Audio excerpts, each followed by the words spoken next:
ఈ రోజు మన రెసిపీ అయితే పన్నీర్ దమ్ బిర్యానీ. మనం బయట అయితే చికెన్ దమ్ బిర్యానీ ఎక్కువగా తింటాం, అలాగే చేస్తాం కూడా. కానీ మనం ఇంట్లో మాత్రం పన్నీర్ దమ్ బిర్యానీ ఎప్పుడూ ట్రై చేసి ఉండరు కదా. నేను చెప్పే ప్రాసెస్ లో ఇలా చేయండి. పన్నీర్ దమ్ బిర్యానీ చాలా ఎక్సలెంట్ టేస్ట్ తో ఉంటుంది. నాన్ వెజ్ ధీట్లో ఉంటుంది అనమాట ఈ పన్నీర్ దమ్ బిర్యానీ. ఇదైతే చాలా సింపుల్ ప్రాసెస్ లో నేను ఈ రోజు అయితే చేస్తున్నాను. ఆ వీడియోనైతే ఇప్పుడు చూద్దాం రండి. ఫస్ట్ అయితే మనం ఈ బిర్యానీ కోసం అయితే ఒక గ్లాస్ బాస్మతి రైస్ అయితే తీసుకుంటున్నాను. దీన్ని అయితే దీంట్లో వేసి బాగా వాష్ చేసుకుని ఒక హాఫ్ అన్ అవర్ పాటు అయితే నానబెట్టుకుని ఉంచుకోవాలి. నేనైతే ఒక 200 గ్రామ్స్ అయితే పన్నీర్ తీసుకున్నాను. దీన్నైతే కొద్దిగా పెద్ద క్యూబ్స్ గానే అయితే కట్ చేశాను. ఇదైతే ఇప్పుడు ఈ బౌల్లోకి అయితే యాడ్ చేస్తున్నాను. ఇప్పుడు ఈ పన్నీర్ లో అయితే ఒక హాఫ్ టేబుల్ స్పూన్ వరకు సాల్ట్ అయితే వేస్తున్నాను. అలాగే ఒక 1 టేబుల్ స్పూన్ వరకు కారం, కొద్దిగా పసుపు, ఒక 1 టేబుల్ స్పూన్ వరకు అల్లం వెల్లుల్లి పేస్ట్,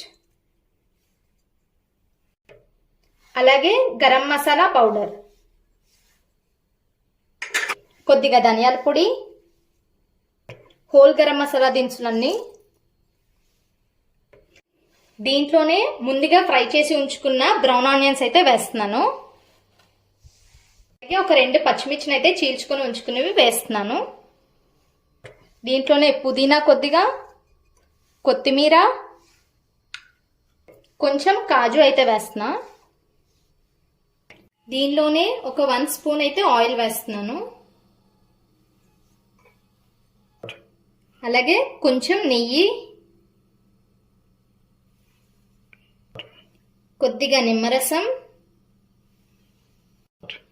వీటన్నిటితో పాటు ఒక హాఫ్ కప్ పెరుగు అయితే వేసి దీంట్లో వేసుకొని బాగా మిక్స్ చేయాలి.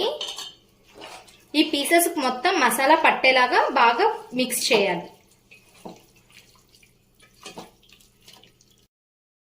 ఇలా బాగా అయితే మిక్స్ చేసుకున్న తర్వాత దీన్ని అయితే ఈవెన్ గా స్ప్రెడ్ చేసుకొని ఈ పాట్ మొత్తానికి ఒక పక్కన అయితే ఉంచుకుందాం.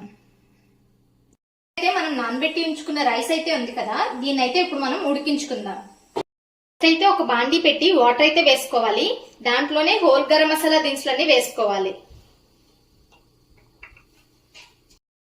రైస్ కి సరిపడంత సాల్ట్ వేసుకోవాలి.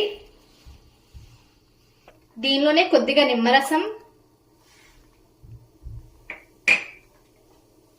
అలాగే ఒక టేబుల్ స్పూన్ ఆయిల్,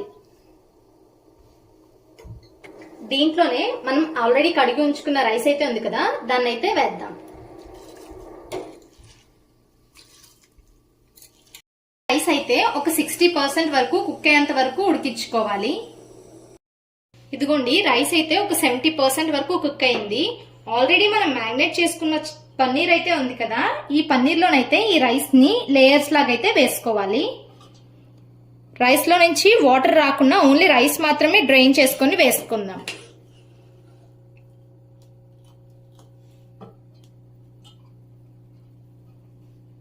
ఇలా రైస్ అయితే నీట్ గా స్ప్రెడ్ చేసుకున్నాం కదా, ఈ రైస్ లోనే కొద్దిగా బ్రౌన్ ఆనియన్స్ కూడా వేసుకోవాలి. పైన నీట్ గా స్ప్రెడ్ చేసుకుందాం.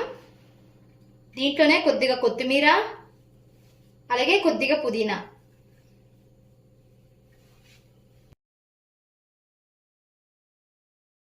దీంట్లోనే ఒక 1 స్పూన్ నెయ్యి కూడా వేసుకోవాలి పైన.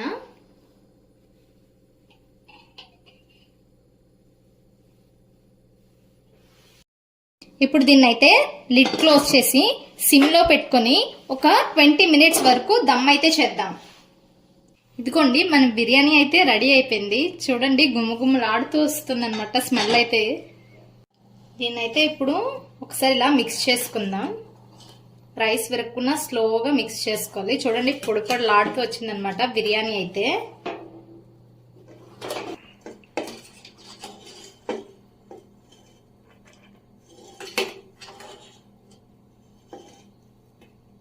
ఇదిగోండి, ఎంతో టేస్టీగా ఉండే మన పన్నీర్ దమ్ బిర్యానీ అయితే రెడీ. ఈ వీడియో కనుక మీకు నచ్చినట్లయితే లైక్ చేయండి, షేర్ చేయండి, కామెంట్ చేయండి, అలాగే మా ఛానల్ కి సబ్స్క్రైబ్ అవ్వండి. Thank you.